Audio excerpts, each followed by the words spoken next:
Bonjour et bienvenue dans ma nouvelle vidéo. J'espère que vous allez tous bien. Moi en tout cas ça va super bien. Aujourd'hui j'ai décidé de faire cette vidéo parce que j'ai eu une réflexion et puis ensuite une inspiration, notamment par rapport à des gens en fait qui ont une vie chrétienne partielle. Et selon moi, ça émane en fait d'une absence ou d'un manque de relation avec Dieu. Et les gens dans cette situation, en fait, j'appelle ça des gens qui ont un pied dans le monde. Et je me dis que ces gens doivent avoir des moments de doute, de questionnement, de passage à vide. Et je me dis que ces gens-là aussi doivent peut-être même vouloir en fait avoir les deux pieds dans le royaume, mais malheureusement le monde est une telle attraction. Et puis sachez que dans notre nature pécheresse en fait on est naturellement attiré vers le monde. Donc si c'est ton cas, je t'invite à rester sur la vidéo, ça pourrait t'intéresser. Avant que je commence en fait, il y a quand même quelques conditions pour poursuivre cette vidéo. Et pour que réellement ça te concerne, c'est que déjà que tu sois conscient d'avoir un pied dans le monde et un pied dans le royaume. La deuxième chose, c'est que tu aimes Jésus-Christ, même si tu l'aimes mal, et que tu crois en lui. Et sachez que je suis la première personne concernée. Je suis déjà passée par là. Il y a toujours des choses dans le monde auxquelles je suis attachée. Mais comme disait Paul de Tarse dans Philippiens 3, versets 13 et 14, je ne pense pas l'avoir saisi, je cours vers le but. La première chose qui pour moi fait qu'on a un pied dans le monde et un pied dans le royaume, en fait, c'est ce que j'appelle l'attachement versus l'amour de Dieu. Jean chapitre 2 verset 15, le verset dit que quelqu'un qui est attaché au monde, en fait, c'est quelqu'un qui... Il dit exactement l'amour du Père n'est point en lui.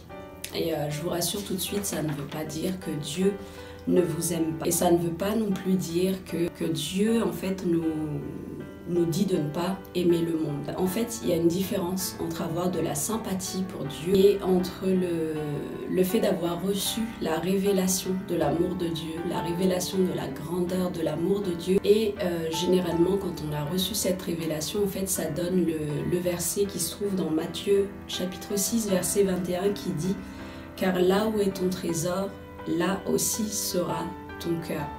Donc dès l'instant que vous avez reçu cette révélation, en fait, ce verset devient tout naturellement une évidence. Il y a une différence en fait entre aimer et être attaché. Donc c'est vraiment l'attachement le problème, c'est pas le fait d'aimer. Et d'ailleurs la définition du mot attachement, c'est tenir à une chose au moyen d'une attache et d'un lien. La deuxième chose qui fait que quelqu'un peut avoir un pied dans le monde et un pied dans le royaume, en fait, c'est le fait de ne pas réaliser son identité en Christ, de ne pas être conscient de son identité en Christ. Il faut savoir que nous sommes rendus conformes à Christ devant Dieu, donc nous devons aussi être identifiés à Christ devant le monde. Et juste quelques rappels en fait de son identité en Christ. Déjà, on est une nouvelle créature, comme le dit 2 Corinthiens chapitre 5 verset 17. Ensuite, on doit vivre comme Christ a vécu, comme le dit 1 Jean chapitre 2 verset 6.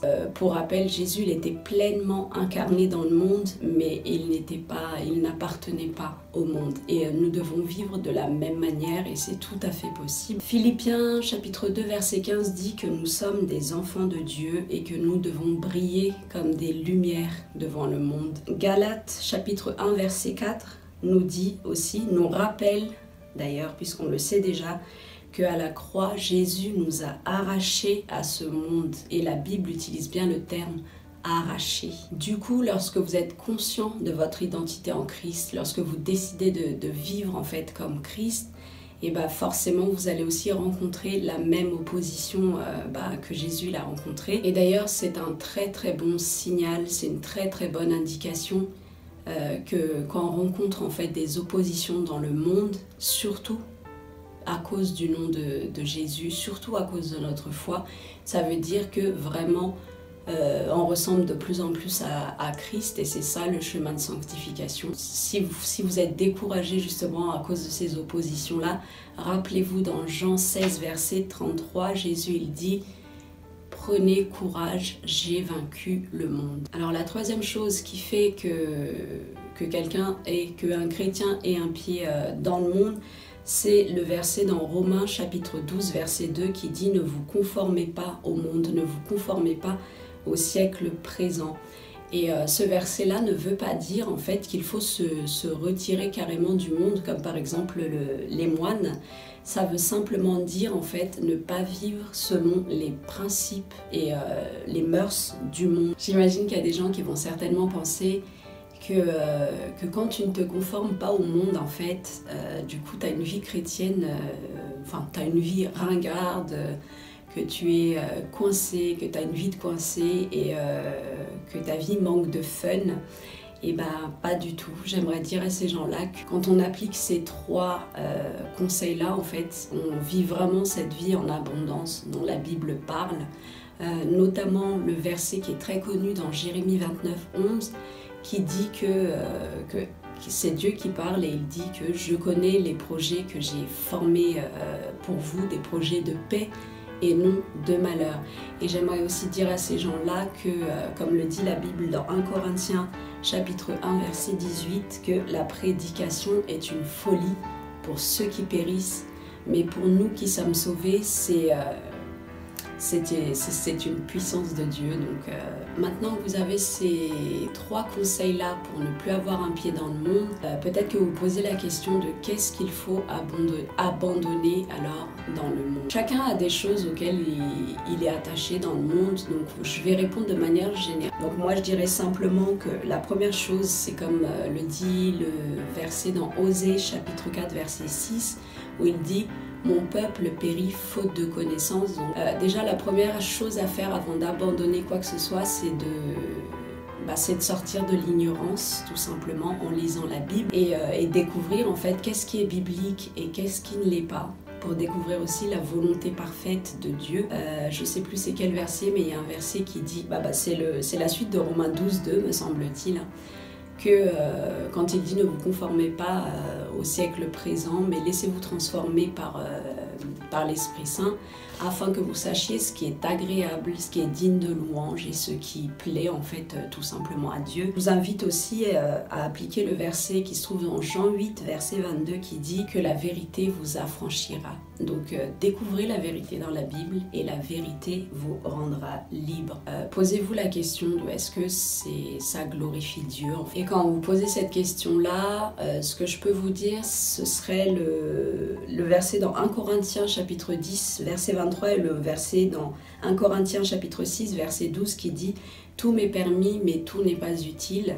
Tout m'est permis, mais tout n'édifie pas. Donc posez-vous déjà la question, est-ce que ça édifie le royaume? La deuxième chose, c'est le même verset qui dit tout m'est permis, mais tout m'est permis, mais tout n'est pas utile. Tout m'est permis, mais je ne me laisserai asservir par quoi que ce soit. Donc ça, c'est une bonne question à se poser aussi. C'est que Jésus, en fait, il vous a rendu libre à la croix. Vous êtes libre en Christ, vous vivez sous la grâce. Il y a des chrétiens en fait qui prennent la grâce comme excuse. La grâce n'est pas une excuse.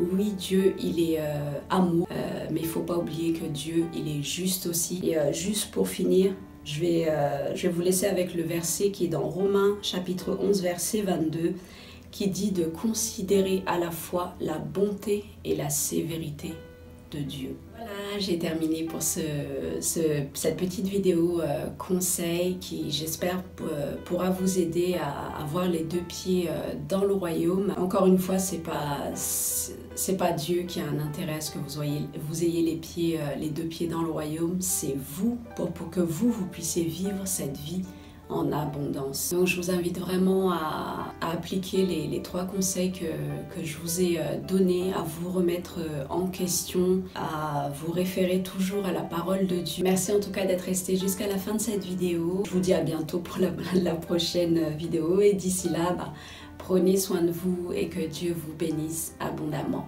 À très bientôt.